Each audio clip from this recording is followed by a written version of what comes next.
দোস্ত সাজ্জাদ, তোমরা খেয়াল করছো মসজিদের যদি পুরান স্যান্ডেল থেকে নতুন স্যান্ডেল লই আইছি।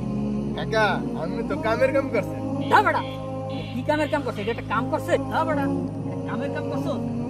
সে আল্লাহর বান্দায় মসজিদে স্যান্ডেল দিয়ে নামাজ পড়তে গেছে, একটা তোরা লই আইছো।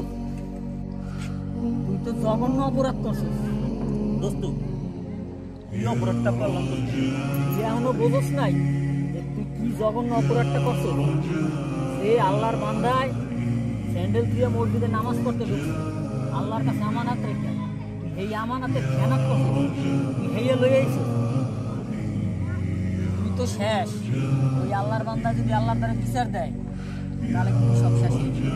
এখনো সময় আছে, স্যান্ডেল জাগা মতো রাইখা আল্লাহর দ্বারা মসজিদে ঢুকে নামাজ পড়ে মাসে যদি আর এই কাম করবো না। দোস্ত আসলে আমি ভুল করে আলাইছি। আল্লাহর ঘরে স্যান্ডেল রাইখা আল্লাহর কাছে আমি মাপ চাই। তাহলে চলেন আমরা নামাজের দিকে যাই। চলো তাই।